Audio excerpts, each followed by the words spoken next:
Bonjour à tous et ravi de vous retrouver sur Public Sénat. Le projet de loi organisant la sortie de l'état d'urgence sanitaire prévu le 10 juillet prochain était débattu hier au Sénat. Et selon les sénateurs, le texte permettait au gouvernement de conserver un état d'urgence qui ne disait pas son nom, avec des prérogatives qui portaient atteinte aux libertés publiques et individuelles.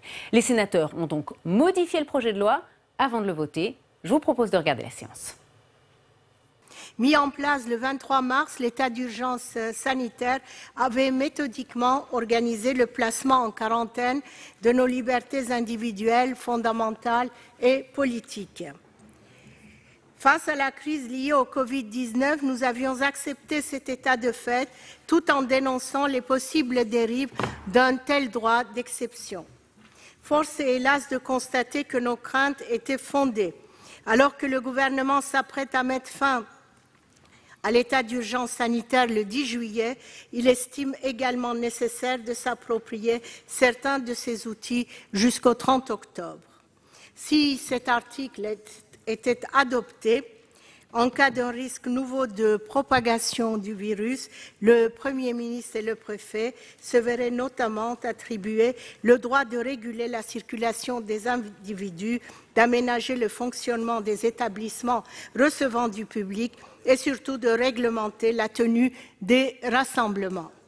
Une telle volonté est incompréhensible. Si l'exécutif demande la fin de l'état d'urgence, c'est qu'il estime que la crise sanitaire est sous contrôle. Pour quelles raisons alors souhaite-t-il entraver la capacité de nos concitoyens à se réunir et à manifester? Entre droit d'exception et droit commun, le gouvernement veut désormais définir une troisième voie transitoire où le premier se fondrait dans le second. Une telle situation n'est pas souhaitable. Avec la fin de l'urgence sanitaire devrait arriver le déconfinement de nos droits et libertés. L'exécutif ne saurait se livrer à une gouvernance solitaire par décret, venant restreindre et réguler nos moindres faits et gestes. Je vous remercie. Merci, chers collègues. La parole est au président Bruno Retailleau. Monsieur le Président, Monsieur le Ministre, on arrive à l'article 1er qui est l'article le plus important de ce texte de loi. Et Monsieur le Ministre, je voudrais prendre quelques minutes seulement pour bien vous expliquer l'état d'esprit dans lequel nous sommes. D'abord, nous avons souhaité soutenir les deux premiers textes qui consacraient cet état d'urgence sanitaire dans leur dimension juridique. C'était le cas pour le 23 mai, puis 2 mois plus tard, la prolongation.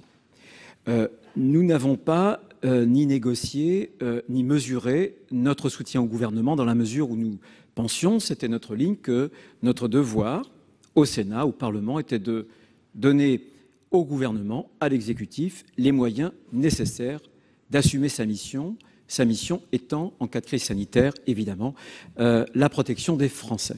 Et donc nous avons voté, j'allais dire presque les yeux fermés, ou presque, les deux textes sur l'état d'urgence. Il aura fallu pour ce texte-là toute la subtilité de notre président de la commission des lois, et les grandes, toute la détermination des commissaires de cette même commission des lois, elle n'est pas moins importante, pour trouver un chemin qui, pour ne pas être nouveau, était très étroit, pour ne pas rejeter le texte. Mais très franchement, lorsque nous avons vu le titre, évidemment, le titre est savoureux, il est même sucré, la sortie d'état d'urgence, mais qu'on a constaté qu'il s'agissait simplement de prolonger de 4 mois des dispositifs qui avaient cours en matière de contraintes à la liberté de circulation, de rassemblement, etc. Évidemment, nous pensons, et c'est notre analyse, que ce que vous demandez à la représentation nationale excède ce que nécessite l'état sanitaire actuel. Il y aura, et j'en termine par là, une singularité française qu'il conviendra d'étudier, pas ce soir. Nous avons eu le confinement le plus rugueux, le plus dur, le plus long. Nous avons eu sans doute de toutes les économies occidentales et européennes l'arrêt le plus brutal. Et enfin, nous avons eu un état de droit parmi les plus contraints. Le Parlement a travaillé de façon difficile, la justice est presque interrompue, Il y a eu un transfert massif des pouvoirs vis-à-vis de l'exécutif. Ce que je veux simplement vous dire, c'est que le Sénat, malgré toute sa bonne volonté, a profondément amendé le texte pour faire en sorte qu'on puisse proportionner les pouvoirs qui sont attribués à l'exécutif, et notamment au Premier ministre, à l'état réel de l'urgence sanitaire, mais que nous sommes arrivés à vraiment la limite de nos possibilités de souplesse et pour accepter des dispositifs qui seront plus contraignants. Je veux le dire pour éclairer les choses et notre Assemblée, parce qu'il ne faudra pas compter sur nous, et j'en termine par là, pour qu'en CMP, on puisse aller bien au-delà de ce qu'on peut faire ce soir et ce que la Commission des lois fait. Merci, chers collègues. Donc, nous entamons cet article avec 3 amendements identiques. Le 13, le 15 et le 17. Le 13, c'est le président Kanner. Oui, merci Monsieur le Président, Monsieur le Ministre, Monsieur le Président de la Commission des lois. Le 23 mars, nous avons eu un texte, premier texte sur l'état d'urgence, adopté dans les conditions d'urgence que nous savons. Et à l'époque, j'ai relu ma déclaration générale, j'avais évoqué la notion d'article 16 rampant à caractère sanitaire. Je ne pensais pas avoir si bien dit, Monsieur le Ministre, et le « en même temps et tout à la fois » que vous nous proposez ne convient pas. C'est pour ça que le groupe socialiste républicain demande à supprimer purement et simplement cet article. Nous pensions sortir de l'état d'exception, mais à la lecture de ce texte que vous nous proposez, quelle déception! Être ou ne pas être? L'état d'urgence est en vigueur ou il ne l'est pas? Un état d'urgence, on le déclare ou on le lève. Un état d'urgence est déclaré si les conditions exceptionnelles définies par la loi sont réunies puis levées, si elles ne le sont plus. C'est noir ou blanc, blanc ou noir, ce n'est pas gris, ou si c'est flou, connaissez la suite. Une sortie d'état d'urgence ne s'organise pas, Monsieur le Ministre, elle ne s'aménage pas, elle ne se décline pas.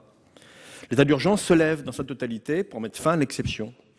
Et le droit commun deviendra et doit devenir la règle. En tout cas, c'est comme ça que tous les bons juristes voient la fin d'une situation à caractère exceptionnel. Avec ce texte, vous maintenez finalement l'état d'urgence dans sa substance, tout en consentant à sortir formellement du cadre de la loi du 23 mars 2020 pour une durée de 4 mois minimum et potentiellement donc indéterminée. Il y a là une contradiction. Vous estimez que le maintien des pouvoirs exorbitants est nécessaire. Nous pensons que s'il y a levé l'état d'urgence, il n'y a pas d'état d'exception, il n'y a pas de pouvoir exorbitant, même pour le Premier ministre ou ses ministres. C'est notre position, Monsieur le Ministre. Elle a été rappelée tout à l'heure par le Président Jean-Pierre Sueur, qui a été très clair. Vous levez l'état d'urgence et vous le levez à 100%. Si vous avez besoin de redéfinir un état d'urgence, eh bien, nous serons à vos côtés. Si les clusters augmentent, si la pandémie reprend, nous serons à vos côtés pour revenir vers un état protégeant les Français. Mais ce que vous nous proposez est un milieu de chemin qui ne nous convient pas. Et donc, nous demandons la suppression pure et simple de cet article premier. Merci, chers collègues. Le 15, le président Assassi. Oui, merci, Monsieur le Président. Monsieur le Président de la Commission des lois, nous partageons avec vous le constat de l'ambiguïté de ce texte de fin d'état d'urgence sanitaire, qui en fait n'en est pas une. Vous avez annoncé à la presse, Monsieur Bas, que vous ne proposeriez pas, je vous cite, au Sénat d'adopter tel quel un texte qui est profondément ambigu. Vous avez même indiqué, je poursuis, je dis attention, ou bien on sort de l'état d'urgence et alors on en sort vraiment, ou bien on y reste, mais alors il faut le dire, fin de citation. Les modifications que vous avez proposées et fait voter par la majorité de la Commission des lois ne permettent pas, selon nous, de sortir de l'ambiguïté que vous dénoncez, puisqu'elles sont elles-mêmes ambiguës. Vous proposez par exemple non plus de permettre l'interdiction de manifestations, mais leur réglementation. Alors vous savez comme moi que la réglementation, et nous pouvons faire confiance à un préfet comme M. Lallement en ce domaine, peut entraîner une dissuasion forte. L'excès de réglementation pourra bien entendu masquer une forme d'interdiction. Comme vous l'indiquiez, où nous sommes dans l'état d'urgence, ou alors nous ne le sommes pas.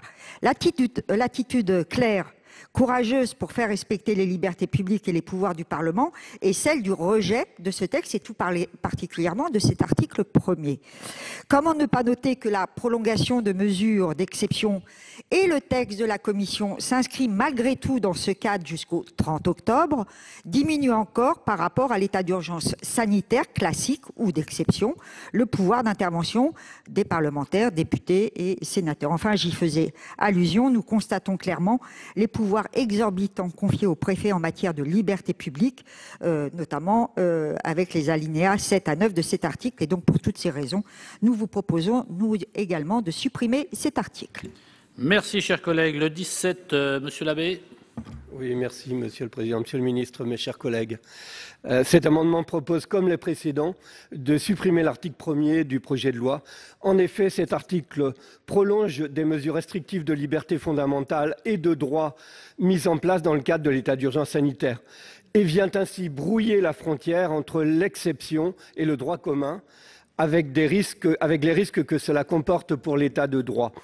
Alors que la population est appelée à voter pour le second tour des municipales, que les activités économiques reprennent, et c'est tant mieux, et que la situation sanitaire continue de s'améliorer, et c'est tant mieux, la proposition du gouvernement de créer ce nouveau régime dérogatoire est à la fois disproportionnée et inutile. En effet, le droit existant, cela a déjà été expliqué à plusieurs reprises lors de nos débats, est largement suffisant pour gérer la situation sanitaire. Et en cas de résurgence de l'épidémie, le gouvernement et le Parlement seraient en capacité de prendre les mesures nécessaires, et cela en urgence. Certes, et cela a été souligné, la commission des lois a limité fortement la portée de cet article en proposant de donner au Premier ministre le pouvoir de réglementer plutôt que d'interdire. Cela atténue indéniablement les restrictions de liberté proposées par le texte. Mais c'est malgré tout, même s'il est quasiment vidé de sa substance, un nouveau régime dérogatoire au droit commun qui nous est proposé, et c'est de ce fait un entre-deux pour nous inutile. De plus, le contexte actuel doit nous amener à être plus que vigilants sur la question de restrictions apportées aux libertés. Je pense en particulier au droit de manifestation. Rappelons que le Conseil d'État a considéré la limitation de ce droit fondamental prise dans le cadre de l'état d'urgence comme une atteinte grave et manifestement illégale à la liberté de réunion et à la liberté de manifester. Et ce, alors qu'après plusieurs mois de limitation de leur liberté publique et à l'heure où s'organisent les débats sur le monde d'après, les citoyens ressentent légitimement le besoin d'exprimer collectivement leurs idées, et cela en toute liberté. Je vous remercie. Merci, chers collègues. Monsieur le rapporteur, l'avis de la commission. Mais, Monsieur le Président, tous ces amendements, je les aurais très bien compris si c'était appliqué au texte qui nous vient de l'Assemblée nationale. Ce texte, la Commission des lois l'a supprimé. Elle en a adopté un autre. Toutes les mesures qui étaient recopiées exactement et à la virgule près du régime de l'état d'urgence sanitaire, les mesures concernant la liberté d'aller et venir, mesures concernant la fermeture d'établissements recevant du public, mesures concernant enfin d'autres libertés aussi essentielles que la liberté de manifester ou la liberté de réunion, ont été purement et simplement retirées du texte par la Commission des lois. Elle a intégralement réécrit ces dispositions, parce que je ne renie rien des propos que j'ai tenus, chère présidente Assassi. En effet, et je l'ai dit tout à l'heure à la tribune, je considère qu'un texte de sortie de l'état d'urgence sanitaire qui reproduit les mesures les plus importantes de l'état d'urgence sanitaire est un texte de prorogation de l'état d'urgence sanitaire. Et je veux bien admettre que si nous sommes réellement, comme l'indiquait le gouvernement dans un texte sur la sortie de l'état d'urgence sanitaire, alors il ne faut prendre que des mesures qui sont utiles pour la sortie de l'état d'urgence sanitaire. Et c'est ce que je crois nous avons fait en réduisant le champ des mesures qui nous étaient proposées. J'espère d'ailleurs que le gouvernement se ralliera à la proposition de la Commission des lois si vous l'adoptez, parce que nous lui permettons de faire ce qui est encore nécessaire pour les boîtes de nuit, pour permettre d'imposer qu'on porte le masque dans les métros des grandes villes, qui sont des choses, à mon avis, assez raisonnables, pour lesquelles il faut quand même une base légale, mais nous ne voulons rien de plus que cela.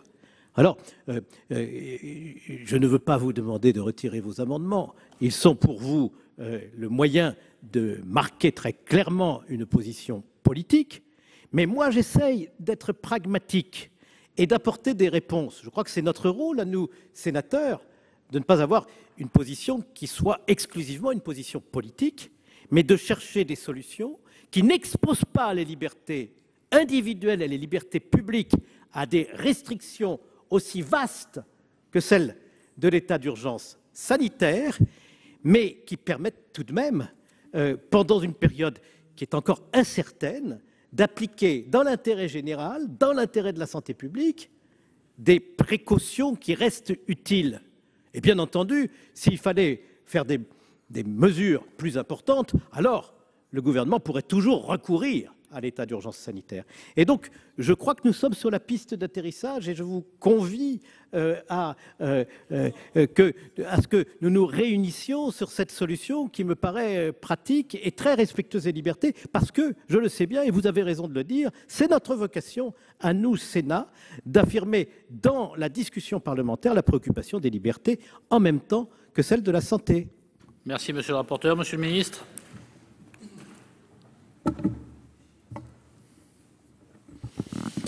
Personne ne peut dire, mesdames et messieurs les sénateurs, que le virus a disparu de notre pays. Et personne ne le dit. Personne ne peut donc considérer qu'il faille aujourd'hui nous départir d'outils dont j'avais retenu des précédents débats qu'il vous paraissait, à vous-même qui avez rédigé ces amendements de suppression, indispensables dans la lutte contre la diffusion du virus. Je vous donnerai un exemple. Si vous votez cette suppression de l'article 1, à la minute où l'état d'urgence s'arrête, il n'y aura plus aucune base légale pour imposer le port du masque dans le métro. J'avais cru comprendre de récents échanges renouvelés au Sénat, y compris de la part de sénateurs et sénatrices des groupes qui sont signataires de cet amendement, dont je ne critique pas la légitimité, il ne me revient pas de le faire, mais j'avais cru comprendre que le port du masque était une notion de grande sensibilité pour les sénateurs et les sénatrices que vous êtes. J'avais cru comprendre, monsieur le sénateur, qu'il y avait eu un certain nombre de débats pour savoir si, oui ou non, nous devrions imposer le port du masque dans la sphère publique, sur tous les bancs et dans tous les partis. Donc aujourd'hui, je vous demande de permettre au gouvernement de continuer de rendre obligatoire le port du masque dans certaines situations, comme par exemple le métro. Je vous demande aussi autre chose. Le gouvernement vous demande aussi autre chose. De nous donner la base légale pour interdire le rassemblement de 40 000 personnes les unes à côté des autres dans un stade ou dans un lieu fermé. J'ai cru comprendre aussi, là aussi, y compris d'ailleurs, je regardais Twitter parce que je n'ai pas fait la fête de la musique, j'aurais adoré la faire, mais je regardais Twitter hier et j'ai vu beaucoup de commentaires face aux scènes de liesse, scènes populaires qu'on voyait notamment dans la capitale française, monsieur le sénateur. Il y a certaines villes où les mesures de restriction ont été appliquées peut-être avec plus de... Bref. Et je voyais sur les commentaires, à nouveau, chez des élus de tous bords, que les gens s'étonnaient de voir quelques centaines de personnes danser les unes contre les autres, dehors, en plein air. Si le dispositif tombe, il n'y a plus aucune base légale pour interdire le rassemblement de milliers et de milliers de personnes, y compris dans des lieux clos, dont on sait par expérience que c'est quand même une condition absolument propice à la circulation du virus. Et puis, on a eu des débats à la fois intéressants et tout à fait nécessaires sur la question de l'outre-mer, des outre-mer, lors des précédentes occasions que j'ai eues de me présenter devant vous, où il était question de toutes les mesures de précaution que nous devions prendre à l'égard des territoires ultramarins. À l'heure à laquelle je vous parle, le facteur de reproduction du virus, l'incidence, le nombre de positivité des tests en Guyane sont des paramètres de vive inquiétude et qui nous mobilisent. Eh bien écoutez, si vous votez cet article 1, je n'aurai plus demain de base légale pour réguler les flux d'avions entre la métropole et la Guyane, pour assurer des contrôles de tests, de dépistage ou d'isolement des personnes qui arrivent de territoires, même des territoires étrangers, prenez le Brésil par exemple, où la circulation du virus y est importante, je n'aurai plus de base légale. Donc j'aurai deux possibilités. Ou je dis aux Français, je n'ai plus la base légale, je n'ai pas eu la confiance des parlements pour pouvoir continuer de mettre des mesures de restriction des libertés ajustées et adaptées à la situation, ou nous prenons un décret. Et autant de décrets qu'il en faut.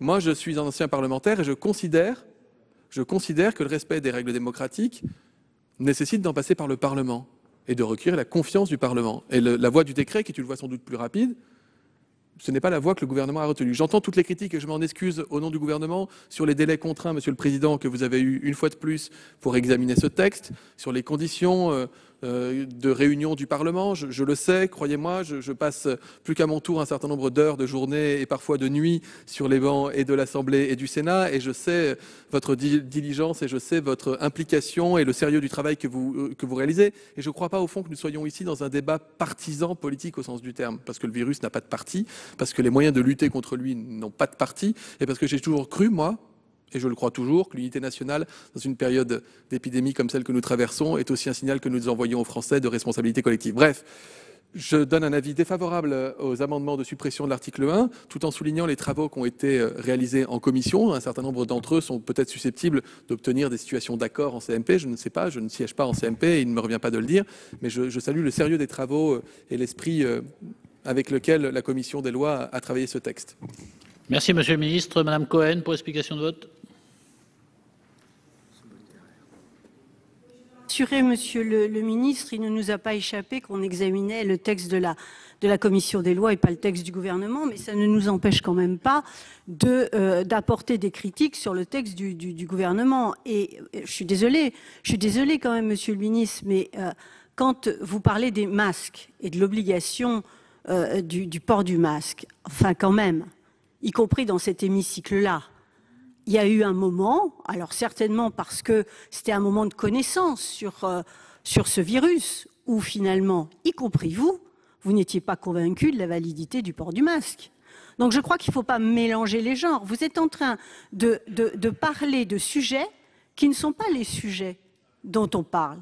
De quoi s'agit-il quand même dans votre texte, monsieur le ministre? Ça peut vous contrarier, ça peut vous irriter, mais il faut que vous entendiez les critiques. Vous voulez passer finalement de manifestations libres, qui doivent être déclarées, c'est la loi, à des manifestations qui doivent être maintenant autorisées. Et c'est ça le problème. C'est-à-dire que finalement, là, on arrive sur des choses qui sont liberticides. Et vous êtes en train de nous parler des masques et vous êtes en train de nous parler de la situation en Guyane. Mais monsieur le ministre, enfin, il y a des collègues ici qui connaissent beaucoup mieux la situation que moi-même, parce que je sais que tout le monde ne peut pas maîtriser les choses. Mais vous, monsieur le ministre, vous savez très bien quand même quelle est la situation en Guyane. Et quels sont, vous les entendez, les appels au secours de nos collègues de Guyane et des territoires ultramarins sur le manque de masques, le manque d'équipements, le besoin de médecins, le manque d'hôpitaux. Alors ne mélangez pas les genres et essayez de nous convaincre sur quelque chose que vous portez et que vous devez assumer. Merci, chers collègues. Monsieur Bonnecarrère, pour explication de vote. Monsieur le Président, chacune et chacun est attentif à l'efficacité de notre société dans la lutte contre la pandémie. Il n'y a aucun débat là-dessus. Est-ce que cela passe obligatoirement par un texte supplémentaire? C'est ça notre débat sur la question du maintien ou pas de l'article 1. Et pour répondre à cette question, il faut savoir quels sont les moyens dont dispose actuellement l'exécutif, qui sont, à notre sens, les moyens traditionnels de l'exécutif, mais aussi les moyens qui lui ont été donnés par la loi du 23 mars, non pas la loi en ce qu'elle a donné son accord sur l'état d'urgence, mais en ce qu'elle a prévu les modalités transitoires, les modalités post-état d'urgence. Et dans ces modalités post-état d'urgence, l'article 3131-1 du Code de la santé publique vous a donné pour cette période les mêmes moyens, tous les moyens de 3131-15. Donc pour, en tout cas une majorité, une partie importante des représentants du groupe centriste, vous avez tous les moyens de prendre les décisions utiles face au risque d'un retour de la pandémie. Il n'est pas nécessaire d'un texte supplémentaire. Et en particulier, lorsque je prends la question du port du masque, je l'ai au petit 1, réglementer les moyens de transport, ou lorsque vous évoquez, Monsieur le Ministre, les rassemblements, eh bien c'est une modalité que j'ai à l'alinéa 6. Exprimé autrement, est-ce que je peux vous poser la question en sens inverse? Vous nous avez dit que vous aviez besoin du texte pour interdire les rassemblements, si c'était nécessaire, pour les problèmes de déplacement aérien, pour les problèmes de port de masque. Dites-moi, en fonction de votre raisonnement, dans quelles circonstances vous seriez amené à demander au Parlement le prononcé de l'état d'urgence et quels seraient les moyens supplémentaires que vous donnerez cet état d'urgence. À mon avis, l'exposé que vous venez de nous faire montre que la réponse est non et que, effectivement, vous nous demandez un état d'urgence qui n'emporte pas le non, ce qui n'est pas bon pour la clarté de la situation dans notre société et qui, pour une partie d'entre nous, n'est pas nécessaire. Merci, cher collègue. Monsieur Ferraud, pour explication de vote. Merci, Monsieur le Président. Monsieur le Ministre, j'ai été un peu surpris des explications qui, comme élu parisien, me conduisent plutôt à trouver que votre propos illustre qu'il y a quelque chose qui ne va pas. Vous avez parlé de la fête de la musique hier. Pas cité de commune, mais enfin j'imagine que les images auxquelles vous faisiez allusion sont à Paris et sont même dans l'arrondissement où je suis élu. Mais il ne s'agit pas d'arrêter d'autorisation de la maire de Paris sur des manifestations spontanées. Il s'agit du pouvoir de police du préfet de police qui, alors que nous sommes en état d'urgence, n'a pas estimé devoir interdire la fête de la musique totalement. Et je ne le conteste, pas.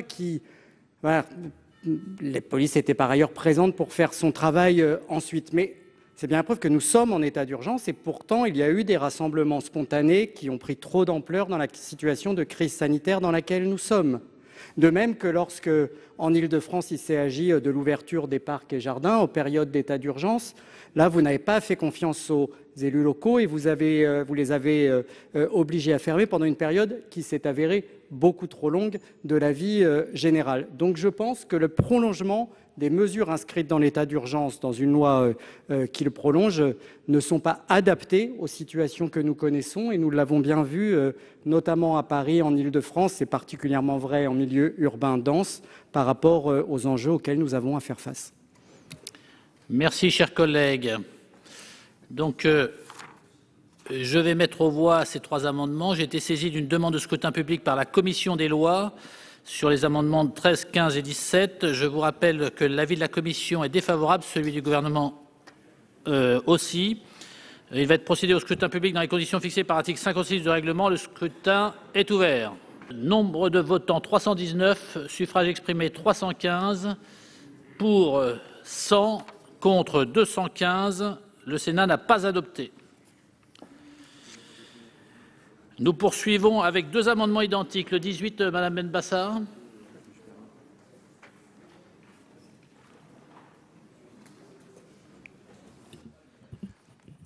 Monsieur le Président, Monsieur le Ministre, mes chers collègues, le dimanche 14 juin, le chef de l'État, Emmanuel Macron, nous annonçait que l'ensemble de la France métropolitaine passait en zone verte sur le plan sanitaire.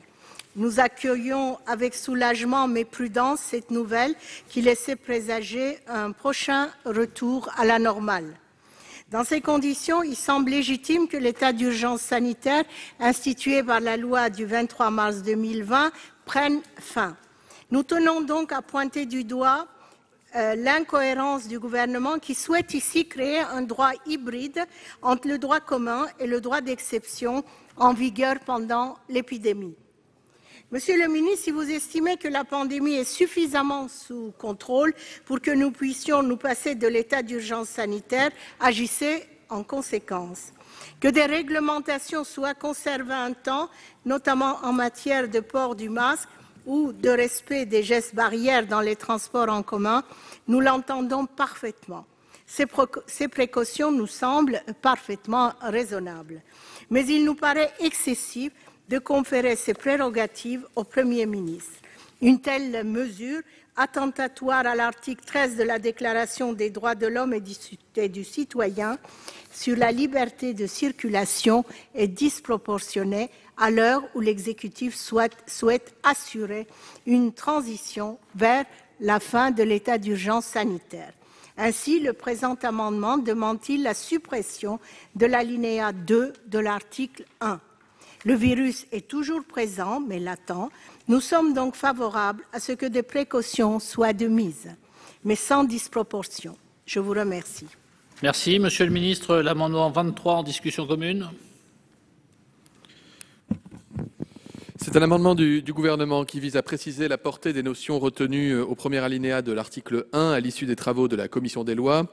La faculté générale de réglementer la circulation des personnes et des véhicules doit permettre d'intégrer le cas échéant des mesures de restriction de la circulation des personnes ou des véhicules au-delà d'un certain périmètre géographique, sans donner pour autant la possibilité de prendre des mesures assimilables à des interdictions de sortie du domicile, comme le prévoyait l'état d'urgence sanitaire. C'est ce qui permettrait d'ailleurs, en cas de cluster, ou plus largement au cas du début, s'il y avait un début de résurgence de l'épidémie, de limiter la circulation au-delà d'une zone, par exemple d'une ville, comme ça a été fait dans beaucoup de pays, encore cette semaine d'ailleurs dans un certain nombre de pays dans le monde, qui ont été amenés à limiter la circulation en dehors de villes dans lesquelles il y avait une résurgence du virus. C'est ce qui permet, imaginez qu'il y a un cluster avec une dissémination communautaire du virus au sein d'une commune ou d'une intercommunalité. C'est ce qui permettrait de limiter les sorties de cette intercommunalité pour éviter la diffusion non contrôlable du virus. Merci, monsieur le ministre. Monsieur le rapporteur, sur ces deux amendements. Mais je suis heureux de constater que la position de la commission est une position médiane, puisque la position est défavorable aux deux amendements en ayant adopté une proposition qui permet de calibrer exactement les mesures susceptibles d'être prises pendant la sortie de l'état d'urgence sanitaire. Non, Madame Benbassa, le texte de la commission n'est pas contraire à une liberté fondamentale proclamée dans la Déclaration des droits de l'homme. Et non, Monsieur le ministre, nous ne souhaitons pas vous permettre de faire plus que réglementer la circulation de nos compatriotes. Vous voulez la restreindre. Nous voulons que vous puissiez imposer le port du masque dans le métro, c'est une chose certaine, mais nous ne voulons pas que vous puissiez en réalité interdire un certain nombre de déplacements.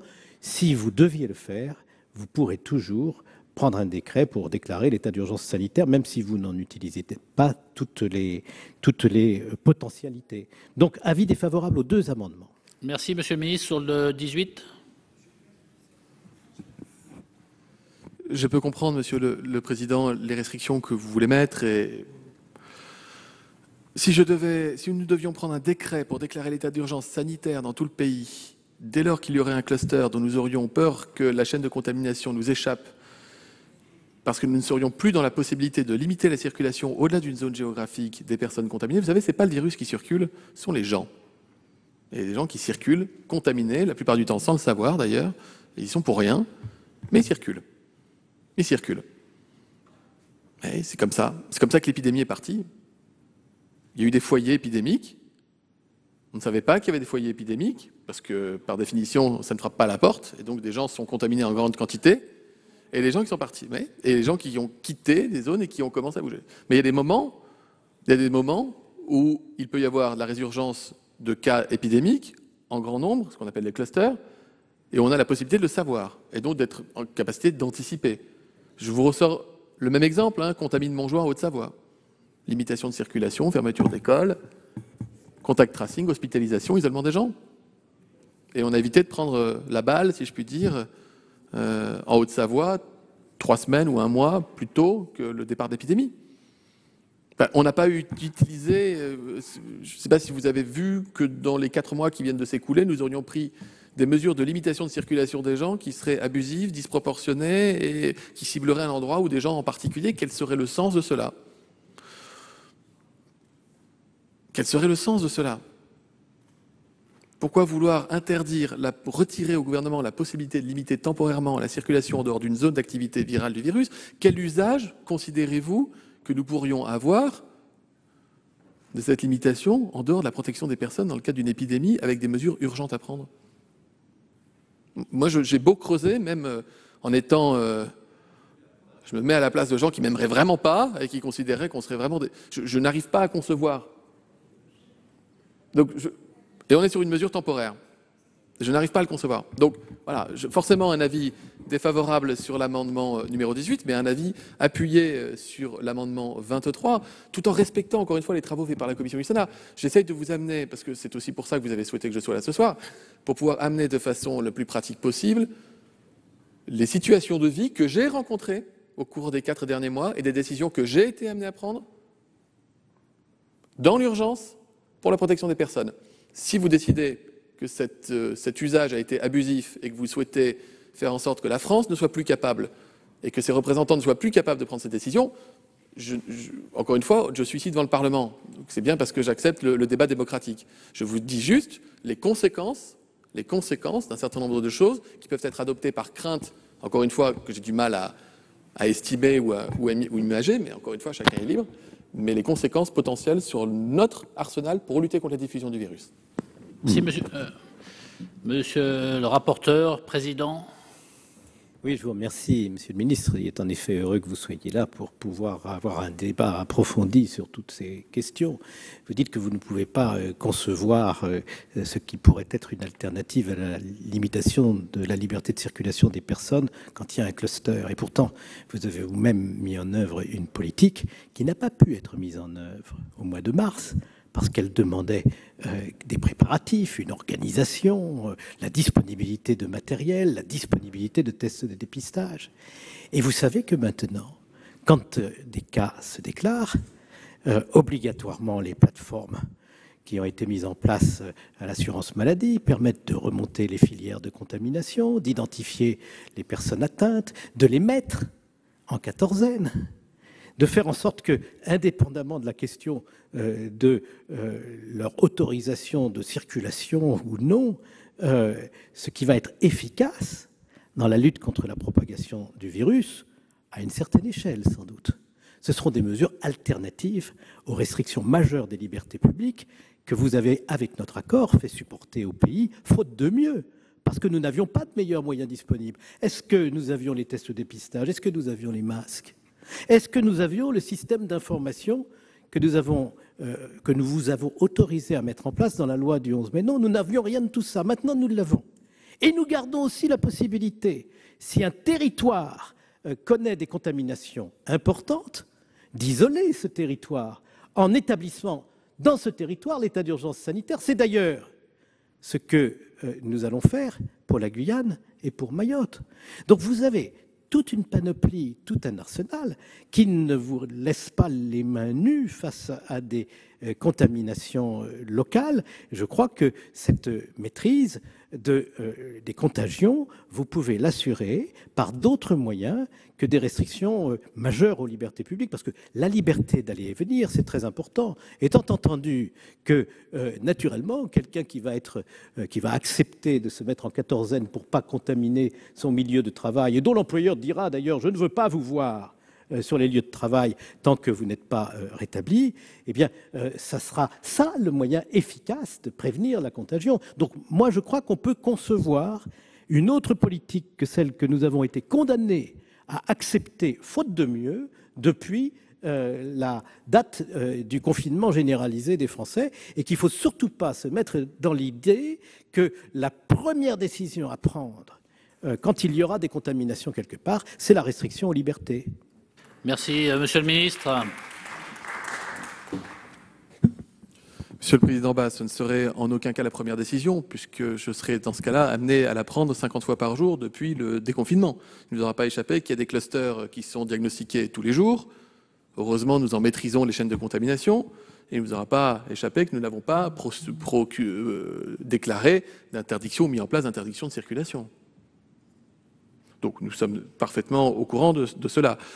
Vous faire remarquer, il y a des choses que je peux partager, Monsieur le Président Bas, mais quand vous dites que nous n'avions pas de masques et de tests, c'est pour ça que nous avons confiné, là vous faites au mieux un raccourci, Monsieur le Président. On a cité en exemple un certain nombre de pays, me semble-t-il, dans cette Assemblée, qui ont tous confiné, et encore, je crois que la Chine n'est pas en manque de masques, elle ne l'a jamais été, c'est le premier producteur au monde, et c'est le premier producteur de tests. Je crois avoir lu dans la presse qu'il y a 3 jours que Pékin a fermé ses écoles, a arrêté les avions et a interdit les sorties de la ville. Bon. Non mais, je ne dis pas que la Chine est un modèle, je dis juste que, permettez-moi de citer des pays que vous avez suffisamment envoyés en modèle. Alors Singapour, si vous préférez. Singapour, prenez l'Allemagne, prenez Singapour, prenez un certain nombre de pays qui ont été souvent cités en modèle ici. Excusez-moi, on peut pas considérer les choses par un petit bout de la lorgnette sans considérer l'ensemble. Bien, personne n'a envie ici de reconfiner. Et je peux vous dire que nous mettons tout en œuvre pour ne pas être obligés de reconfiner ni un pays, ni même une ville. Bon, là-dessus, on est tous d'accord sur l'objectif. Mais là encore ayez de la suite dans les idées, si j'ose dire. Vous avez été très nombreux ici à nous dire « suivez les avis du Conseil scientifique ». Le Conseil scientifique, il nous dit que vous avez besoin d'être encore armé. Et oui, s'il y a des situations qui exigent, imaginons une ville, je ne vais pas en citer une, parce que dès que je cite une ville, après tout le monde a peur, mais imaginons une ville qu'on va appeler Atlantide, dans un coin de la France, magnifique, avec des rivières, des parcs et des habitants, et imaginons qu'il y ait un cluster avec une super contamination, et que tout d'un coup on découvre qu'il y a 150 personnes qui sont malades. Imaginez que la population inquiète se dise « oh là là, on va quitter la ville, on va partir, on va prendre les valises, on va mettre ça dans la voiture, et on va partir ». Imaginez que tout ça se passe alors que nous sommes en train de mettre en place des opérations de contact tracing. Mais dans ce cas-là, attendez, on va déclencher l'état d'urgence sanitaire. Mais qu'ai-je entendu sur l'état d'urgence sanitaire dans cette Assemblée? J'entends aujourd'hui qu'il y avait un consensus et que le travail nous a permis d'avancer. Enfin, il a fallu quand même y revenir un certain nombre de fois et c'est tout à fait naturel, encore une fois. Pardonnez-moi, si on déclenche l'état d'urgence sanitaire dans tout le pays, avec tous les pouvoirs qui vont avec, mais même localement, en termes de limitation des libertés, enfin, je ne refais pas l'histoire. Je ne refais pas l'histoire, monsieur le sénateur. J'étais présent. Je l'ai vécu, l'histoire, avec vous, monsieur le sénateur. Encore une fois, on est ici dans une mesure que je souhaite ne jamais avoir appliquée, mais que je pourrais être amené à appliquer, parce que si je vous disais qu'on ne l'appliquera jamais, vous ne seriez pas les derniers à me dire « vous n'avez pas anticipé ». Il y a des pays autour de nous qui ont déconfiné, et il y a des pays autour de nous qui, tout en ayant déconfiné, sont obligés de mettre temporairement des mesures de limitation de circulation 100%, sans pour autant en revenir à un état d'urgence sanitaire. Voilà, je vous ai donné les arguments, c'est argument contre argument. Vous allez voter contre l'amendement du gouvernement. J'y reviendrai en deuxième lecture parce que j'y crois. Et si j'y croyais pas, je vous dirais, écoutez, il est tard, passons à autre chose. Je vous dis juste que vous avez été toujours très vigilants, parfois piquants, pour nous dire mettez en œuvre les mesures qui s'imposent pour protéger les Français, et qu'il m'est arrivé un certain nombre de fois de vous dire que j'avais besoin d'un certain nombre de mesures et que vous ne les avez pas données. Je reste cohérent.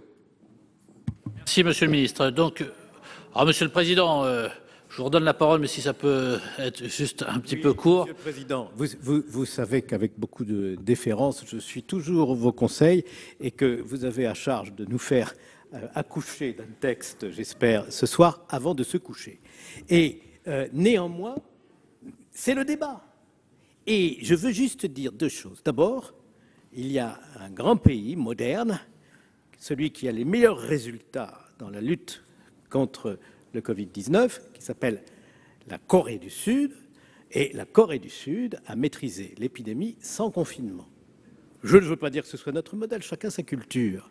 Néanmoins, ça atteste de la possibilité d'obtenir de tels résultats sans porter atteinte aussi fortement que nous avons dû le faire, et je l'ai dit, nous avons donné notre accord pour le faire, faute de mieux, sans porter atteinte aux libertés publiques à un degré sans précédent dans l'histoire de notre République, et également sans mettre en péril l'économie à un degré tel que nous nous attendons tous à une vague de chômage qui aura des conséquences sociales et sanitaires liées à la précarité, qui sont l'horizon des Français pour les années à venir. Et si vous, ministre de la Santé, vous considérez qu'il n'y a pas mieux à faire que le confinement pour faire face à une reprise de la propagation du virus, alors nous vous disons, monsieur le ministre, il y a encore beaucoup de travail à faire entre vous et nous pour trouver de meilleures solutions. Et encore une fois, si vous avez besoin dans un territoire de porter fortement atteinte aux libertés publiques, vous avez l'état d'urgence sanitaire. On ne l'a pas fait pour rien tout de même. Et en dehors de l'état d'urgence sanitaire, le Conseil constitutionnel ne vous permettrait pas, si vous constatez vous-même que la situation sanitaire du pays ne le justifie pas, de prendre des mesures aussi attentatoires aux libertés publiques. Vous avez tout de même entendu un certain nombre de signaux forts venant du Conseil d'État comme du Conseil constitutionnel. Il y a une limite à ce qu'on peut faire en matière de restriction des libertés publiques. Merci, Monsieur le Président.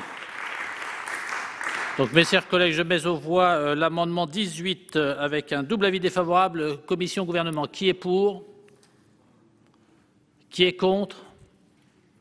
Qui s'abstient? Il n'est pas adopté. Je mets aux voix l'amendement 23 du gouvernement avec un avis défavorable de la commission. Qui est pour? Qui est contre? Qui s'abstient? Il n'est pas adopté. Deux amendements en discussion commune. Le 19, Madame Benbassa, toujours.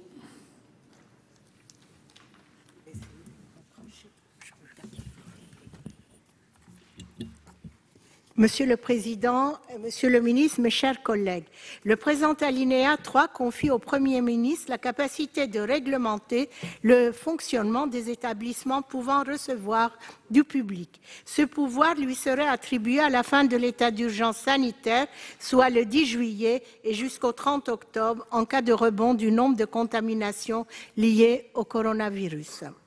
Cette disposition pourrait notamment être appliquée aux monuments historiques, aux lieux de culte et aux restaurants. Une telle mesure semble disproportionnée et peu raisonnable au regard de la conjoncture économique.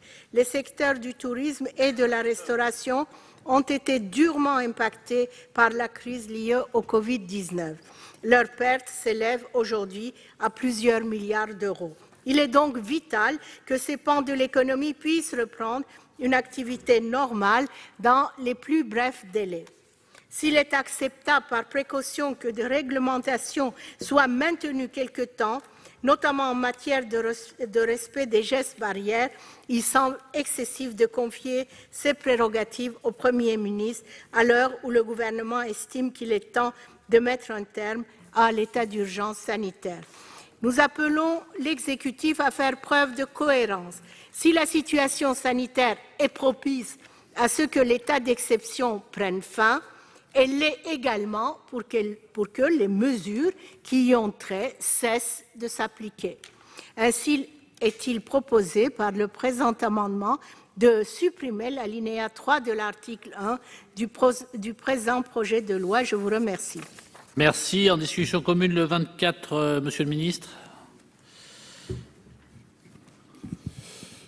Comme tout à l'heure, Monsieur le Président, à l'inverse, le gouvernement souhaite pouvoir rétablir la faculté d'ordonner la fermeture provisoire de certaines catégories d'établissements recevant du public, telles que prévues dans la rédaction adoptée par l'Assemblée nationale. Une telle faculté est nécessaire pour maintenir fermés les établissements d'une certaine catégorie, compte tenu des risques sanitaires associés au-delà du 10 juillet. Et croyez-moi, ce n'est pas de gaieté de cœur. J'ai entendu une mobilisation cette semaine, et je la comprends, des responsables de lieux de sortie nocturnes, comme les discothèques par exemple, qui aspirent légitimement à pouvoir vivre de leur activité, rouvrir.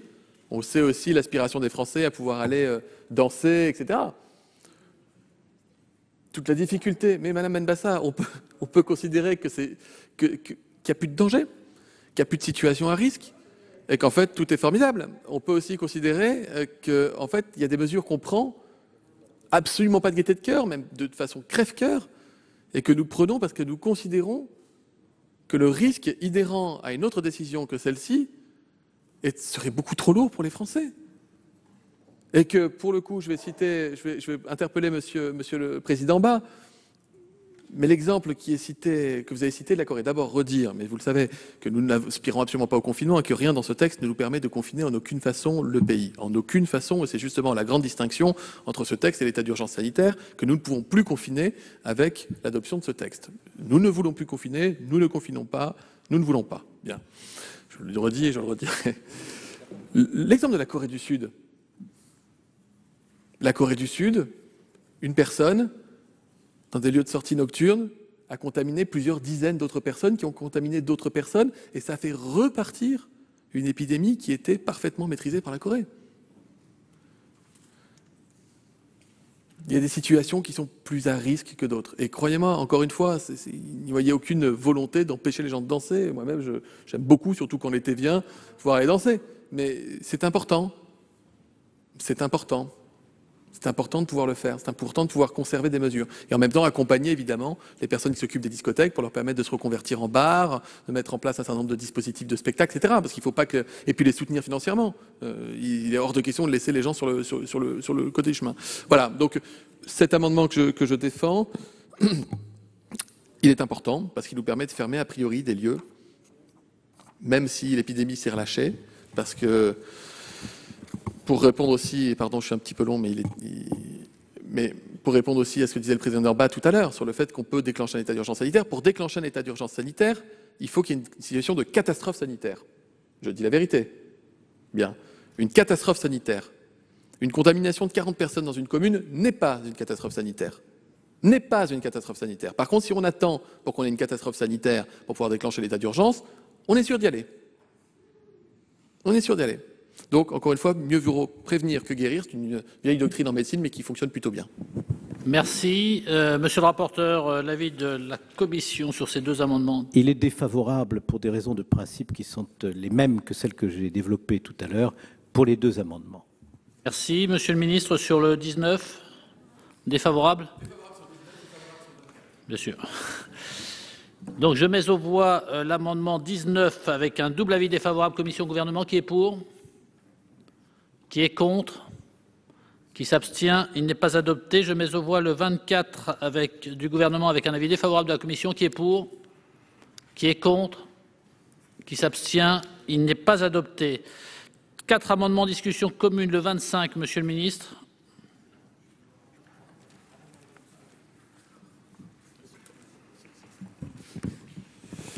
Je profite de l'occasion, avant de présenter précisément l'amendement, Monsieur le Président, pour évoquer un point important sur le 4e alinéa concernant les rassemblements et les manifestations. Le gouvernement n'a pas déposé d'amendement pour modifier le texte de la Commission, mais les enjeux sont importants et il importe donc de vérifier que nous en avons la même compréhension, Monsieur le Président. La Commission propose d'écrire que sans préjudice des articles L211-2 et L211-4 du Code de la sécurité intérieure, le Premier ministre peut réglementer les rassemblements de personnes, les réunions et les activités sur la voie publique et dans les lieux ouverts au public. Nous comprenons par là que le Premier ministre pourra réglementer tous les rassemblements mentionnés à ce 4e alinéa, y compris le cas échéant pour les soumettre non à autorisation préalable, comme c'est aujourd'hui le cas dans l'état d'urgence sanitaire, mais à une simple déclaration préalable qui laissera alors au préfet la possibilité de les interdire en cas de troubles graves à l'ordre public, au sens de l'article L211-4, qui inclut les risques sanitaires, ainsi que l'a jugé le Conseil d'État dans son ordonnance du 13 juin dernier. On est d'accord ? Merci. Alors je vais présenter maintenant brièvement l'amendement, promis d'être rapide. Il s'agit de rétablir la faculté d'imposer des tests virologiques avant l'embarquement sous conditions particulières et de la faculté de prescrire des mesures de mise en quarantaine pour les voyageurs arrivant dans l'Hexagone depuis l'outre-mer. Étant donné la situation épidémique dans certains territoires ultramarins, croyez-moi, je le déplore pour les personnes qui y habitent, avoir des mesures de précaution sur pour l'entrée en métropole me semble de nature à limiter les risques de reprise épidémique sur le territoire métropolitain. Merci. Le 5, c'est le président Ruquier. Merci, Monsieur le Président, Monsieur le Ministre, mes chers collègues. L'article 1er, alinéa 4, introduit à l'Assemblée nationale, vise à imposer aux personnes qui ayant séjourné au cours du mois précédent dans une zone de circulation de l'infection souhaitent se déplacer par transport public aérien à destination ou en provenance du territoire hexagonal ou de l'une des collectivités mentionnées à l'article 72.3 de la Constitution, de présenter le résultat de l'examen biologique de dépistage ne concluant pas à une contamination par le Covid-19. Nous sommes favorables à ce que toutes les mesures soient prises afin de protéger les citoyens qui, en raison de leur situation aux confins du territoire national, se trouvent particulièrement vulnérables face à un risque épidémiologique. En revanche, comme l'a pointé notre collègue Stéphane Artano, qui a inspiré l'amendement et qui là nous écoute, je le salue d'ailleurs, nous trouvons que soumettre aux citoyens ultramarins à un test obligatoire avant d'entrer en métropole est particulièrement discriminant. En effet, pour ces derniers, il n'existe pas d'alternative à l'avion. À la veille des grandes vacances, nous nous interrogeons également sur la capacité actuelle de dépistage et nous craignons que, faute de tests, beaucoup renoncent à leur déplacement. Il s'agirait d'une entrave à la liberté d'aller et venir susceptible de porter atteinte au secteur touristique insulaire, mais aussi de manque à gagner pour les compagnies aériennes. C'est pourquoi nous proposons que celles-ci contribuent à l'organisation des tests propres au déplacement des au déplacement aérien. Chacun semble y avoir intérêt. Merci, chers collègues. Le 22, Monsieur Menonville. Merci, Monsieur le Président, Monsieur le Ministre, mes chers collègues. Cet amendement est un amendement de précision. Il a pour but d'apporter une clarté supplémentaire au sujet de l'obligation de présentation de résultats d'un examen biologique de dépistage lors du déplacement à destination provenant de notre territoire national. D'une part, le dépistage virologique semble le plus pertinent concernant le caractère contagieux, semble le plus pertinent concernant le caractère contagieux d'une personne, là où le test sérologique semble trop complet, moins rapide pour l'utilisation qui en serait faite dans le cas qui nous intéresse. D'autre part, en effet, un voyageur peut être positif à un test sérologique en étant toutefois plus contagieux. Il s'agirait de ne pas contraindre donc le déplacement des personnes étant plus contagieuses, mais dans les tests conclus à une contamination donc antérieure. Donc ces deux raisons peuvent avoir des conséquences lourdes sur les déplacements, mais également des conséquences économiques pour nos territoires. Donc cet amendement souhaite prévoir donc une précision supplémentaire permettant de simplifier et de rendre efficace la pratique tout en gardant bien évidemment à l'esprit l'enjeu sanitaire. Merci, chers collègues. Le 4, c'est Monsieur Labbé.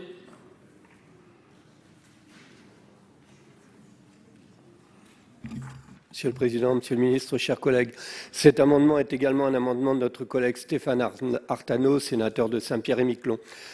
Toujours dans la même logique d'adapter les règles de santé publique aux besoins des populations les plus vulnérables, cet amendement vise à introduire dans la loi un engagement du gouvernement qui consiste à établir un test obligatoire 7 jours après l'arrivée en Outre-mer.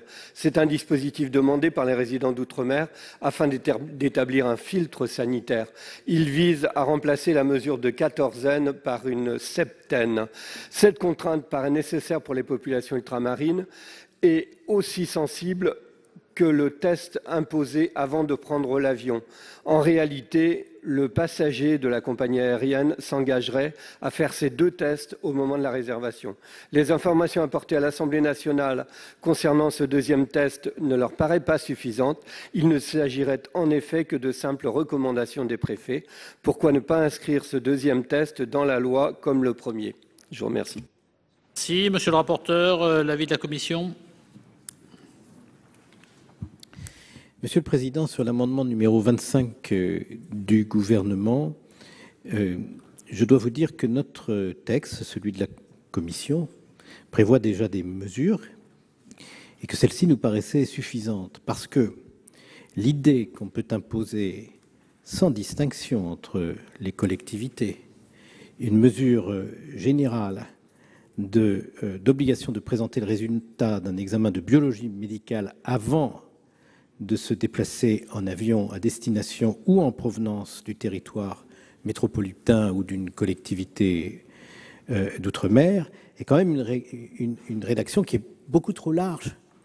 Vous comprenez que si on ne dit pas que c'est uniquement applicable à des personnes venant de zones encore infectées, comme c'est la règle d'ailleurs pour les quarantaines, pour les mesures d'isolement, et qu'on prend une mesure générale, on va retomber sur les reproches qu'ont pu faire un certain nombre de restrictions qui ont été décidées dans le cadre de l'urgence sanitaire par le Conseil d'État. Par exemple, le Conseil d'État a dit « vous ne pouvez pas interdire en général les cérémonies religieuses, vous devez les réglementer pour faire en sorte qu'elles n'entraînent pas de contamination ». Eh bien là, c'est la même chose. Vous ne pouvez pas imposer une obligation de test pour tout le monde.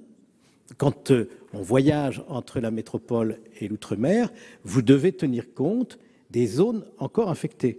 Alors, c'est très intéressant parce qu'il y a un arrêté du ministre de la Santé du 22 mai qui met en œuvre une disposition de l'état d'urgence sanitaire sur les zones infectées. Cet arrêté dit que les zones infectées, c'est l'ensemble du territoire national et du monde. Alors évidemment, on peut le comprendre quand il y a beaucoup de contamination, mais je crois que cet arrêté deviendra très rapidement illégal.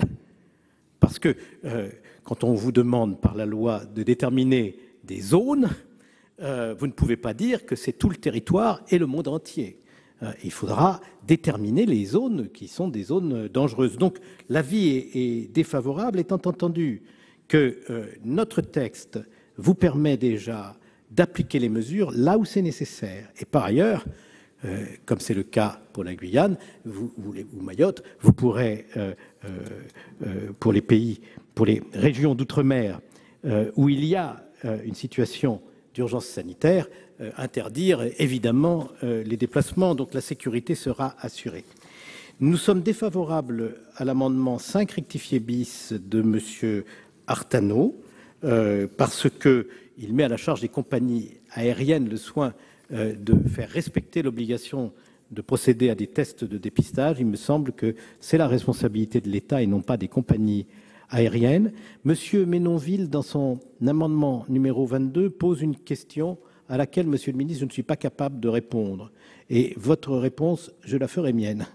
Est-ce qu'il faut préciser que le dépistage dont nous parlons dans nos textes, c'est le dépistage virologique? Je n'ai pas de conviction personnelle sur le sujet. Le ministre va répondre oui. Il répond oui. Et donc, dans ce cas, je donne un avis favorable à l'amendement de notre collègue Menonville. Et enfin, l'obligation de réaliser un deuxième test proposé par l'amendement numéro 4 rectifié bis à l'arrivée sur le territoire nous a paru excessive. Donc l'avis est défavorable. Merci, monsieur le ministre. Sur les trois amendements, monsieur le ministre, sur les trois amendements 5, 22 et 4. Je ne peux être que favorable à l'amendement que j'ai présenté, numéro 25 du gouvernement, même si l'amendement 22 présente des qualités, mais la portée de cet amendement est moindre que la portée de l'amendement 25, donc je soutiens l'amendement 25, j'espère que vous serez nombreux à voter. Et c'est défavorable sur les trois autres? Oui. Très bien. Donc je mets aux voix l'amendement 25, pardon. Monsieur Magras. Merci, Monsieur le Président. Monsieur le Ministre, mes chers collègues, je souscris parfaitement aux propos que vient de tenir le président de la Commission des lois, mais je profite quand même de cet amendement pour dire un certain nombre de petites choses. Personne, et je crois que c'est valable pour la France entière, n'a contesté le fait que le pouvoir de nous confiner était du ressort du gouvernement, point barre. Ça ne se discute pas, même si on peut regretter, nous, ultramarins, d'avoir été confinés au moment où nous n'avions pas encore de cas. À l'inverse, Monsieur le Ministre, le déconfinement, s'agissant des Outre-mer, ne peut pas être appliqué de manière unilatérale. Il est absolument indispensable qu'il soit différencié, collectivité par collectivité. Et quand je dis cela, je le dis y compris entre Saint-Barthélemy et Saint-Martin, même s'il y a 20 km de mer qui nous séparent. Parce qu'on ne peut pas nous imposer des choses qui sont valables à côté lorsqu'elles ne le sont plus chez nous. J'écoute votre amendement. Moi, je suis parti il y a 3 jours ou 2 jours de Saint-Barthélemy à Saint-Martin. On ne m'a rien demandé, ni comme test, ni comme papier rempli, etc. De Saint-Martin à Pointe-à-Pitre et de Pointe-à-Pitre à Paris, même chose. Or, si je suis votre amendement, on pourrait très bien me dire que quand je retourne chez moi la semaine prochaine, eh bien, il faut que j'apporte un test, ce que j'ai l'intention de faire, mais qu'en plus, on va me demander de rester chez moi pendant 15 jours. Alors que je suis venu travailler à Paris, est-ce que vous trouvez ça normal? D'autre part, serait-il normal qu'on impose à des gens qui viennent dans les territoires de rester confinés, d'avoir des tests et de rester confinés pendant 7 jours, lorsque, entre les territoires ultramarins eux-mêmes, quand je pars de Saint-Barthélemy pour aller à Pointe-à-Pitre ou à Fort-de-France, on ne m'impose pas la même chose. Il y a donc un vrai souci. Vous ne pouvez pas traiter le déconfinement de manière unilatérale, vous ne pouvez pas faire autre chose que de le traiter collectivité par collectivité. Dans le cas de Saint-Barthélemy, où actuellement il ne reste que le BTP qui travaille, c'est-à-dire que vous avez créé les conditions pour couler l'économie touristique. On ne peut pas sur 25 km² faire du tourisme intérieur, ça n'a pas de sens. On dépend du tourisme extérieur. Or, vous dites à un Américain qui se rendrait à Saint-Barthélemy aujourd'hui qu'il va venir pendant 1 semaine et qu'il va rester 15 jours confiné. Ça n'a pas de sens. Donc, de grâce, Monsieur le Ministre, traitez les collectivités d'outre-mer de manière indifférenciée. Merci, chers collègues. Donc je mets aux voix l'amendement 25 du gouvernement avec un avis défavorable de la commission. Qui est pour? Qui est contre? Qui s'abstient? Il n'est pas adopté. Je mets aux voix l'amendement 5 avec un double avis défavorable de commission gouvernement. Qui est pour? Qui est contre? Qui s'abstient? Il n'est pas adopté. Je mets aux voix l'amendement 22 avec un avis favorable de la commission, un avis défavorable du gouvernement. Qui est pour? Qui est contre? Qui s'abstient? Il est adopté. Je mets aux voix l'amendement 4 avec un double avis défavorable. Qui est pour? Qui est contre? Qui s'abstient? Il n'est pas adopté. L'amendement 20, Madame Benbassa.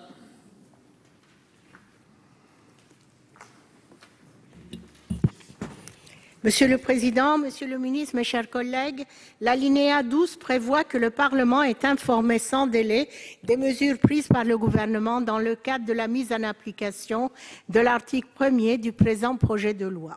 Il est évidemment nécessaire que l'Assemblée nationale et le Sénat puissent exercer un suivi des lois votées.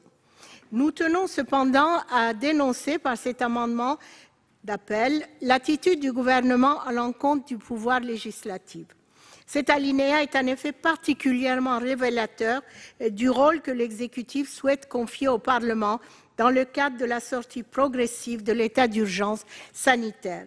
Alors que le Premier ministre serait habilité à légiférer par décret, le Parlement serait, lui, cantonné à un simple rôle d'observateur que l'on informe par courtoisie institutionnelle. Faut-il rappeler que c'est bien le gouvernement qui est responsable politiquement devant le Sénat et l'Assemblée nationale et que c'est bien le Parlement qui a pour mission constitutionnelle de légiférer. Il n'est pas acceptable que les chambres soient ramenées à un rôle d'enregistrement et d'habilitation de l'exécutif à légiférer par ordonnance ou décret. En conséquence, le présent amendement demande la suppression de l'alinéa 12. Plus qu'un devoir d'information envers le Parlement, le gouvernement doit lui garantir les conditions adéquates à l'exercice de ses fonctions législatives. Il est urgent que les élus de la nation et des territoires retrouvent leur capacité à édicter les lois. Je vous remercie. Merci, monsieur le rapporteur. Non, la commission des lois préfère conserver un contrôle parlementaire digne de ce nom. Elle est donc défavorable à cet amendement. Merci, monsieur le ministre. Défavorable aussi. Donc je mets aux voix l'amendement 20 avec un double avis défavorable. Qui est pour? Qui est contre? Qui s'abstient? Il n'est pas adopté. L'amendement 11, le président Caner. Oui, Monsieur le Président, Monsieur le Ministre, un amendement qui vise à donner finalement plus de poids encore à ce fameux conseil scientifique sur lequel reposent beaucoup de décisions du gouvernement. Je vous rappelle que M. Delfraissy le préside, qu'il a toujours considéré qu'il était là pour conseiller, le gouvernement devant décider à juste titre. Mais cette décision doit s'appuyer sur une information la plus large et la plus rapide possible des Français. Et donc cet amendement vise à ce que les avis du comité scientifique soient rendus publics sans délai. Il nous est arrivé de voir que des avis avaient pu tarder de 2, 3, 4 jours avant d'être publiés. Si ce comité a une importance, parfois il n'est pas consulté. J'ai un souvenir ému notamment sur l'arrêt des compétitions sportives, mais dont acte. En tout cas, s'il doit être consulté, autant que ces avis soient connus le plus vite possible de la part des Français. Merci, monsieur le rapporteur. Nous avons constaté, monsieur le ministre, que plusieurs fois, les avis du comité scientifique ont été retenus pendant plusieurs jours par le gouvernement. Si c'était agi d'un organe interne au gouvernement, on pourrait le comprendre, mais il a pris un statut législatif dans les textes sur l'urgence sanitaire. Et donc nous considérons qu'il est plus démocratique d'assurer la transparence. Et je salue cette initiative de nos collègues du groupe socialiste qui me paraît particulièrement heureuse. Notre avis est favorable. Monsieur le ministre. Je ne puis être qu'heureux que le Parlement souligne la transparence dont le gouvernement a fait preuve. Je suis très heureux de cette initiative du Conseil scientifique. Je suis très heureux et je remercie les membres du Conseil scientifique pour les appuis, les avis éclairés qu'ils nous ont donnés. Et je m'enorgueillis d'avoir fait de la transparence et la mise en ligne des avis du conseil scientifique, alors que rien ne m'y obligeait encore, une constante. Alors il y a eu un délai effectivement une fois parce qu'il y a eu une erreur de mise en ligne qui a été rectifiée, je crois, dans les 8 minutes après que l'alerte nous ait été donnée dans le cadre du débat sénatorial. Sinon, ils ont été mis, je crois, pour la plupart en ligne dans des délais plus que raisonnables. Cela dit, j'ai aucune difficulté à vous donner satisfaction sur la nécessité qu'ils soient mis en ligne sans délai, puisque et c'est encore une fois une première dans la gestion d'une crise sanitaire. Nous n'avons rien à cacher, et ce depuis le premier jour. Donc c'est favorable. Je vous remercie. Donc je mets aux voix cet amendement 11 avec 2 avis favorables, commission, gouvernement. Qui est pour? Qui est contre? Qui s'abstient? Il est adopté. L'amendement 21, Madame Benbassa.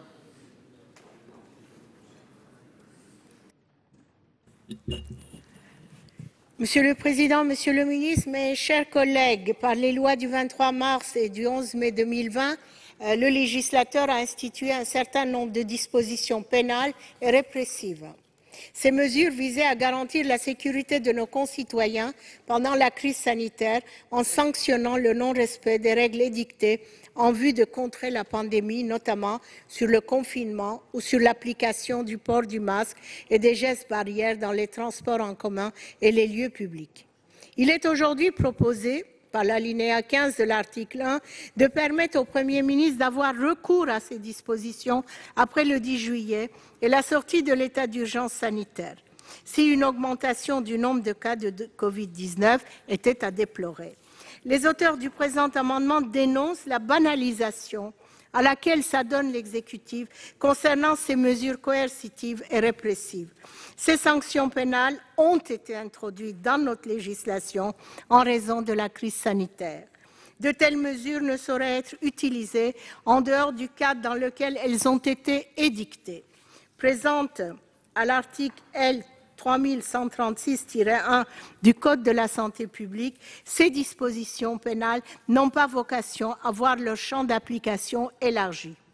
Dans un état de droit, les mesures adoptées dans des circonstances sanitaires exceptionnelles ne peuvent devenir la règle. Ainsi est-il proposé par le présent amendement de supprimer l'alinéa 15. Je vous remercie. Merci, monsieur le rapporteur. L'avis est défavorable, Monsieur le Président. Tout de même, quand il y a des règles, il faut des sanctions pour ceux qui ne les respectent pas. Sinon, il n'y a plus de règles. Merci, Monsieur le Ministre. Défavorable aussi. Donc je mets aux voix l'amendement 21 avec un double avis défavorable. Qui est pour? Qui est contre? Qui s'abstient? Il n'est pas adopté. L'amendement 3, le Président Requier. Oui, merci Monsieur le Président, Monsieur le Ministre, mes chers collègues. La campagne de tests de dépistage de Covid-19 est une préoccupation partagée par l'ensemble de nos concitoyens, mais peut-être encore plus que chez ceux d'outre-mer. Dans les territoires insulaires, la suspension des moyens de transport a des conséquences beaucoup plus importantes qu'en métropole sur toute l'échelle d'approvisionnement. La régulation des saturations des hôpitaux y est plus problématique encore. La quarantaine est la seule alternative au test. Elle est cependant très contraignante et pourrait particulièrement nuire à la vie économique et familiale de nos concitoyens d'outre-mer qui dépend grandement des liaisons avec la métropole. Des flottements ont été observés dans les premières semaines de campagne de tests. Aussi, compte tenu de leur importance, il est proposé par notre collègue Stéphane Artano, sénateur de Saint-Pierre-et-Miquelon, que celle-ci fasse l'objet d'engagements gouvernementaux plus importants au niveau décrétal. Merci, monsieur le rapporteur.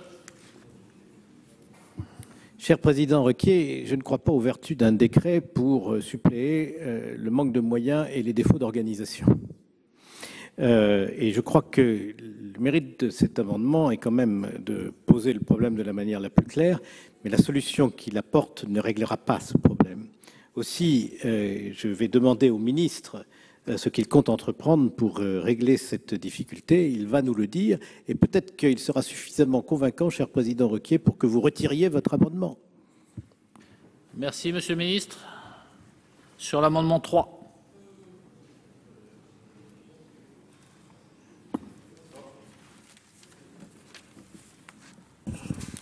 Pour moi, l'amendement est satisfait, hein, monsieur le sénateur. Je vous propose volontiers le Le retrait parce que vous souhaitez que soient précisées par décret les conditions dans lesquelles sont mises en œuvre les constatations médicales préalables au placement à l'isolement. Ça ne semble pas utile puisque la loi encadre ces mesures d'isolement et renvoie d'ores et déjà à un décret pour fixer ces conditions d'application. Donc le décret est déjà existant et ces conditions prévues par la même voie. Merci. Président Requier, il est retiré ? Retiré, merci. Nous passons à l'amendement 26 du gouvernement. Monsieur le ministre.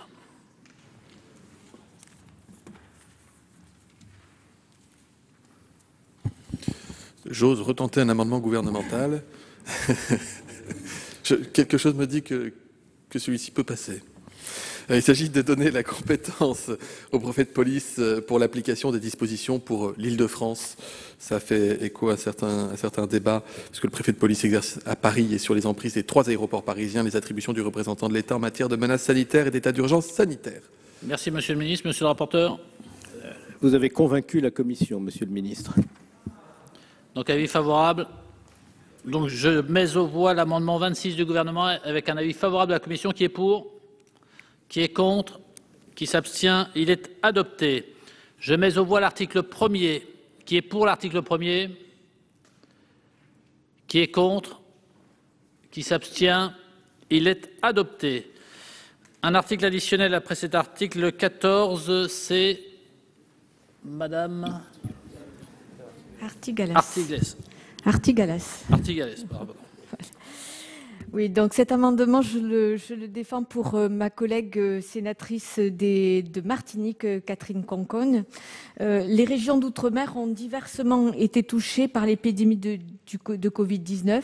Le virus circule encore fortement en Guyane et à Mayotte, alors qu'il a relativement épargné la Martinique, la Guadeloupe et la Réunion. À ce jour, les cas détectés sur ces 3 territoires sont uniquement des cas importés. Il n'y a pas de cas autochtones. Pour ces territoires, l'enjeu est donc de permettre la reprise normale des liaisons aériennes ainsi que le retour progressif des touristes et des ultramarins de l'Hexagone qui rentrent passer les grandes vacances dans leur famille, tout en maintenant des mesures de contrôle sanitaire pour empêcher l'importation du virus. Depuis le 9 juin, un dispositif expérimental a été mis en place. Il préconise pour chaque voyageur la réalisation d'un test virologique dans les 72 heures qui précèdent son départ pour les Outre-mer. Si ce test est négatif, le voyageur doit respecter une période de confinement de 7 jours, à l'issue de laquelle il doit réaliser un autre test. Si ce second test est négatif, le voyageur peut se déplacer librement. Les voyageurs qui n'ont pas réalisé de test avant leur départ doivent effectuer une quatorzaine stricte. Ces mesures de septaine et de quatorzaine ont vocation à disparaître avec la fin de l'urgence sanitaire. Et c'est tant mieux, car elles sont assez dissuasives, comme l'a dit notre collègue Michel Magras, pour la reprise du tourisme. Il est néanmoins nécessaire de maintenir un contrôle sanitaire pendant les prochains mois sous la forme de tests virologiques obligatoires pour les personnes souhaitant se rendre en Outre-mer, afin de permettre une reprise du tourisme tout en protégeant la population. Il s'agit d'une demande très forte de ces territoires. Compte tenu de ces considérations, le présent amendement vise à maintenir la possibilité donnée au Premier ministre jusqu'au 30 octobre de prendre un décret pour imposer des tests virologiques aux personnes souhaitant se rendre dans les Outre-mer. Merci, chers collègues. Monsieur le rapporteur, l'avis de la commission. Puis je voudrais dire à notre collègue sénatrice Artigalas que, en réalité, quand cet amendement a été rédigé, ses auteurs partaient du principe que l'article 1er allait être supprimé. Mais il se trouve que dans notre article 1er, qui vient au contraire d'être adopté, il y a un quarto au 5e alinéa qui dit, en d'autres termes, certainement moins élégants, avec un style qui peut manquer de souffle par rapport au texte de votre amendement, la même chose. Du coup, on n'a plus besoin de votre amendement parce que nous sommes d'accord et que nous venons d'adopter la même règle. C'est la raison pour laquelle je vous demande de bien vouloir le retirer. Sinon, je donnerai un avis défavorable, mais c'est inutile de voter contre un amendement avec lequel nous sommes d'accord. Mais il ne faudrait pas qu'il y ait un problème d'écriture de l'ensemble de la loi, parce qu'on aurait voté 2 fois la même chose à des articles différents, en des termes différents, ça créerait une confusion. Merci, monsieur le ministre, c'est le même avis. Madame Artigalas. Mais c'est vrai, monsieur le président de la commission des lois, je trouvais que l'amendement, effectivement, était plus précis, mais effectivement, et qu'il avait plus de portée que ce que vous aviez laissé dans l'article 1er. Mais bon, je me range à votre avis et je retire cet amendement. Merci, chers collègues. Donc, il est retiré. On passe à l'article 1er bis A avec une prise de parole de Fabien Gay. Merci, Monsieur le Président, Monsieur le Ministre, mes chers collègues.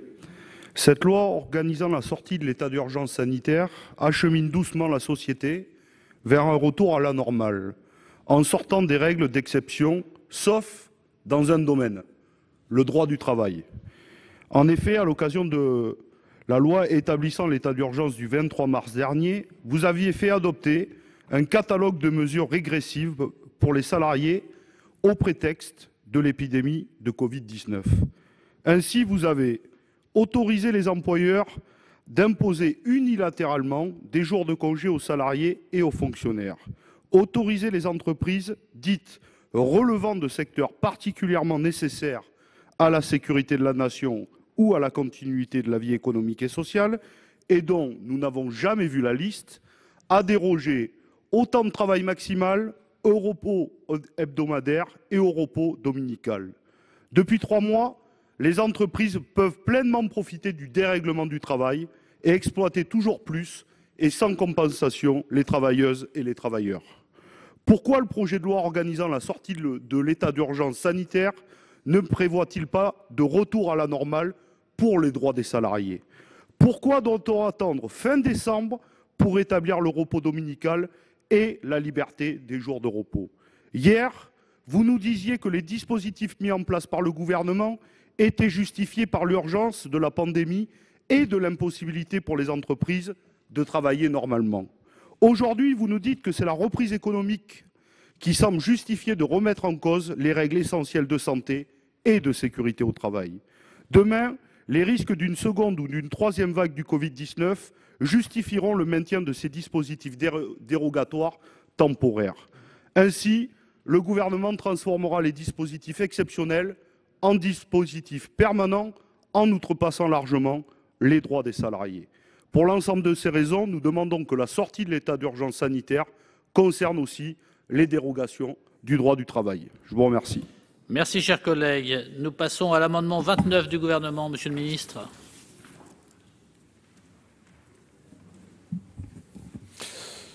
Nous ne disons pas qu'il ne faudra pas apporter, en tout cas évaluer, l'article 31-31 et son implication dans la gestion des crises sanitaires. Nous considérons par contre qu'il est vraiment beaucoup trop tôt pour le faire. En modifier la portée, en modifier les paramètres, en modifier les contours, même si ça part de la volonté d'en renforcer par endroits la capacité d'agir, me semble extrêmement prématuré. Nous aurons l'occasion de faire le bilan de cette crise sanitaire, des outils juridiques, législatifs utilisables. Nous avons donné la date d'avril au plus tard. Il faut quand même un peu de temps de réflexion. Je ne crois pas, pour le coup, c'est le gouvernement qui est pris de court, Monsieur le Président, par l'adoption en commission d'un amendement qui vise à légiférer sur un des articles les plus fondamentaux dans ce qu'il permet de conférer des pouvoirs dérogatoires dont on a vu la portée dans une situation inédite comme celle que vous venez de traverser. Je ne crois pas très sincèrement que nous puissions, par l'entremise d'un amendement à ce texte, donner une portée nouvelle à cet article 31-31. Nous souhaitons le conserver en l'état, tout en nous engageant à ce qu'il y ait une évaluation qui soit faite, encore une fois, une réflexion collective sur les modifications à apporter. Et monsieur le rapporteur. Oui, je dois une explication au ministre, parce que nous aussi, nous travaillons par la mise en place d'une commission d'enquête à faire le bilan de cette crise sanitaire pour pouvoir mettre en place les instruments qui nous permettraient, à l'avenir, si de nouvelles épidémies surgissent, et de nouvelles épidémies surgiront, de disposer d'instruments qui nous permettraient de surmonter cette crise sans porter d'atteinte trop grave aux libertés individuelles et collectives et sans entraîner par un confinement généralisé des conséquences dévastatrices sur le plan économique et social. Et c'est cette réflexion que nous devons avoir les uns et les autres pour la faire converger. Au Sénat, nous n'instruisons pas de procès.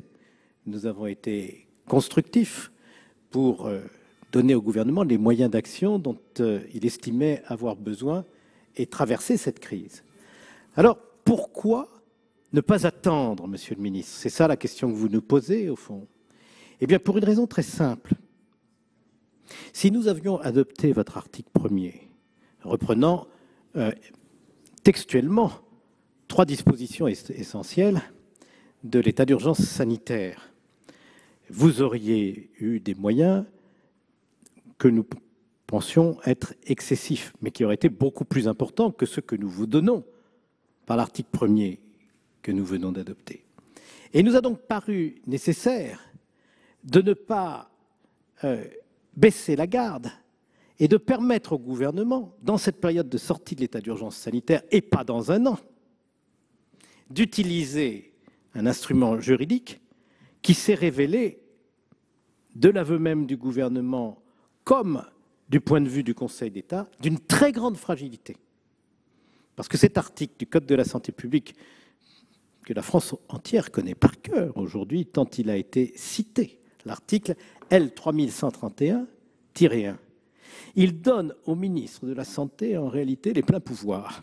Je pense que le législateur n'a pas entendu lui donner de tels pouvoirs. Mais quand vous avez dû décider le confinement, toutes affaires cessantes, avant même le vote de la loi du 23 mars, puisque le confinement date du 16 mars, vous avez utilisé les dispositions de cet article, et je crois que s'il y avait eu des recours contre les textes réglementaires, des arrêtés, de simples arrêtés ministériels, qui ont été pris sur la base de cet article et qui restreignaient, comme on ne l'a jamais vu en France, les libertés individuelles, vous vous seriez retrouvé très probablement avec de multiples annulations pour excès de pouvoir.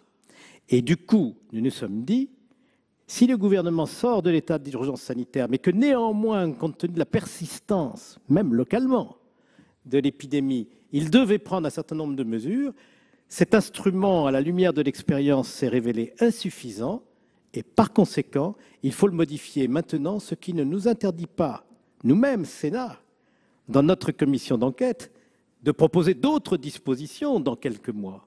Mais c'est maintenant que vous pouvez avoir besoin de recourir à cet article, et cet article est trop fragile. Voilà la raison pour laquelle nous avons adopté en commission cet article 1er bis A que vous voulez supprimer, et nous restons cohérents avec nous-mêmes en vous disant que nous préférons conserver notre article. Tant pis si vous devrez ensuite nous faire adopter des modifications, nous y sommes prêts d'ailleurs. Merci, monsieur le rapporteur. Donc, je mets aux voix l'amendement 29 du gouvernement avec un avis défavorable de la commission. Qui est pour? Qui est contre? Qui s'abstient? Il n'est pas adopté. Je mets aux voix l'article 1er bis A. Qui est pour? Qui est contre? Qui s'abstient? Il est adopté. Voilà, vous avez pu suivre la séance hier au Sénat consacrée à la sortie de l'état d'urgence sanitaire. Les sénateurs ont donc modifié ce projet de loi. Objectif, restreindre les prérogatives du gouvernement tout en lui permettant de lutter contre l'épidémie de Covid-19. Je vous rappelle que vous pouvez retrouver toute l'actualité parlementaire et tous les articles de notre rédaction sur notre site internet publicsénat.fr. C'est la fin de cette émission. Je vous souhaite une excellente journée à tous.